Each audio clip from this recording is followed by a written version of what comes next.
In the high-stakes world of professional cycling, money doesn't always buy speed. Today, we are performing a full 2026 efficiency audit. We've taken the 2026 team budgets and measured them against their total victory count from the previous 2025 season. This gives us a definitive cost per victory, a raw look at who is managing their capital with surgical precision and who is overpaying for results. We're ranking all 18 World Tour teams, exposing the biggest individual paychecks, including one superstar who accounts for 15% of his team's entire budget. Stick around for the mid-tier team with the highest return on investment in the world, because it's going to shock you. They are outperforming UAE Team Emirates on a fraction of the budget. The budget contenders. We kick off with number 18 Uno X Mobility. On a lean 20 million euros budget, they are the ultimate efficiency outliers, ranking 4th overall in our audit.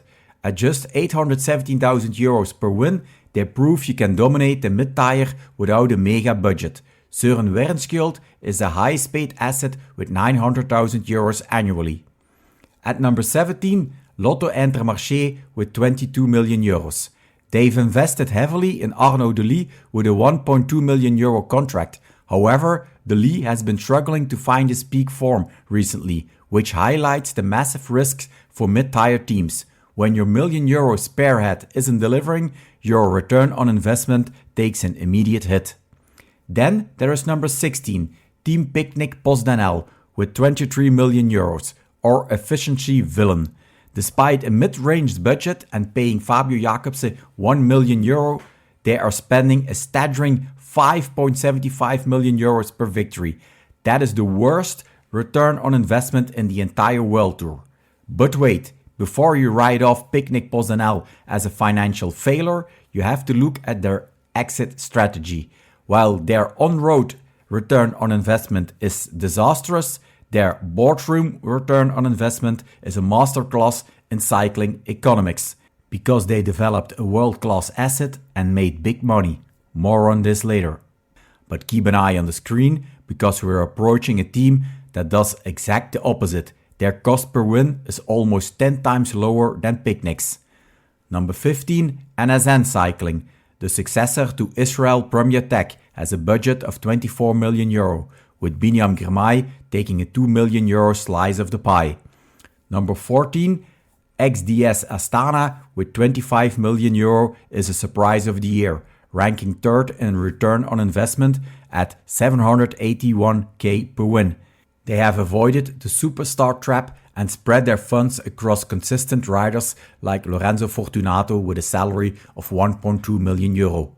We finish this block with number 13 Jaco Alula at 26 million, balancing Ben O'Connor 1.9 million and Michael Matthews 1.3 million, and number 12 EF Education Easy Post with 27 million, where Richard Carapaz remains their biggest overhead at 2.1 million. Short patron interrupt, the ProTeam Outliers. Before we hit the top 10, we have to talk about the outliers. There are 2 riders earning super team money who aren't even on this World Tour list. Tom Pidcock is earning 2.7 million at Pinarello Q36.5 and Julio Alaphilippe is at 2.3 million with Tudor. These pro teams are disrupting the market, proving you don't need a World Tour license to have a World Tour bank account. But let's get back to our budget list, where we find the surprising efficiency king, and it's not UAE from Tadej Pogačar. The subtop and the return on investment king. Number 11, Alpecin Premier Tech with 28 million. Here's a paradox. They have world-class winners like Mathieu van der Poel, 4.5 million euro, and Jasper Philipsen at 2.9 million, but because they focus purely on elite level races, their cost per win is a medium high 1.55 million. They aren't looking for quantity, they are buying prestige. Number 10, Groupama FDG United with 28 million has Romain Grégoire as its spearhead with a salary of 1.2 million euro. Number 9 is Movistar Team with 33 million. Both teams struggle with efficiency. Movistar in particular is paying 3.66 million per win, with Enric Mas earning 1.4 million. For a team with their history, that's a concerning lack of conversion. And that brings us deep into the top 10. Who is the undisputed efficiency king? The answer comes right after this. But then look at number 8, Soudal Quickstep with 35 million. Despite being only the 8th budget, they are the number 1 return on investment team in the World Tour. The Belgian squad pays just 648,000 euros per victory by securing Tim Merlier at 1.8 million euro and young talent Paul Magnier instead of a 6 million euro rider. They've built a win factory that puts the billionaires to shame. Number 7 is Bahrain Victorious with 36 million. This is a massive return on investment miss. With a significant budget, they are paying 3.6 million euro per win. Even with Lenny Martinez on a 2 million contract, the team is struggling to justify its overhead. The Global Giants. Now we enter the 40 million plus club. These 6 teams control nearly 47% of the entire World Tour's wealth. Number 6, Little Trek, 42 million. This is the model for a modern super team. They rank 5th in return on investment, 913k per win, because they've diversified their assets across Juan Ayuso, 3 million, Mats Pedersen, 2.6 million, and Jonathan Milan, 1.3 million. Number 5, Visma Lease a Bike with 43 million. The yellow train is surprisingly efficient for a big spender, costing 1.075 million per win.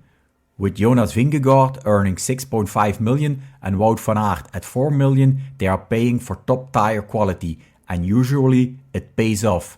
Number 4, Decathlon CMA CGM with 45 million. Their budget has exploded this year, and they've used it to snatch up Olaf Kooi on a 3 million deal. They are betting on youth to fuel their expansion like Paul Sexa. Number 3, Red Bull Bora Hansgrohe with 48 million. The Red Bull era has officially arrived. They have the most expensive duo in cycling, Remco Evenepoel at 5.5 million and Primoz Roglic at 4.5 million. That's 10 million euros in salary for just 2 riders. Their success this year depends entirely on whether these 2 can break the UAE Visma duopoly. And that leads us to our final 2 teams. At number 2, we have a squad that spent more on a single transfer fee this winter than most teams spent on their entire research and development department. Remember that world-class asset from Team Picnic PostNL we mentioned earlier? We are finally revealing the staggering multi-million euro price tag that saved one team and cost another a fortune. Who is the rider that redefined the transfer market? The answer is right after this. Number 2, Ineos Grenadiers with 50 million euro. Despite a massive budget, Ineos is facing an identity crisis. Their paychecks are still top heavy, with Bernal 2.5 million, Rodriguez 2.5 million and Ganna 2.4 million. To fix their return on investment, they famously paid that record transfer fee we mentioned earlier to Picnic PostNL. They bought out Oscar Only for a rumored 6 to 7 million euros. On top of that fee, they are paying him 2 million euros a year. This is the ultimate high-priced gamble. Ineos isn't just buying a rider, they are desperately trying to buy a future. It's a fascinating look at how capital moves between the desperate rich and the smart poor in the World Tour. Number 1, UAE Team Emirates XRG with a budget of 65 million euro. The undisputed kings of the spreadsheet.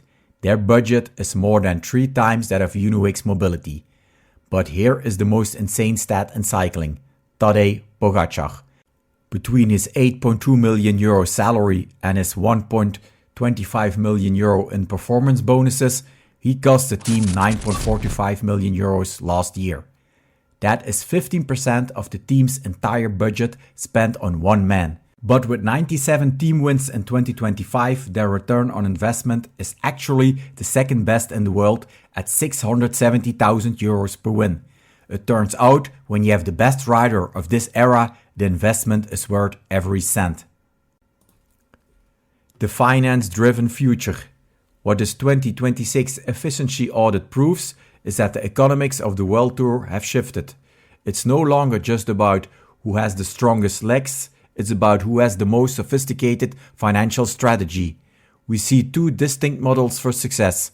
On one hand, you have the Soudal Quickstep model, diversification.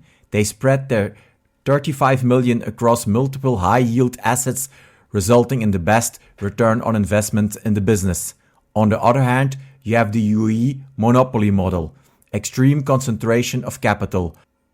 By spending nearly 10 million euros on Tadej Pogačar alone, they've secured the market on Grand Tour victories. But as we saw with Team Picnic Post-Denel and Bahrain Victorious, a large budget without a clear performance to cost conversion is a recipe for a financial black hole. In 2026, the gap between the haves and the have-nots is 45 million wide, and that gap is only getting harder to bridge. It raises a question that could change the World Tour forever.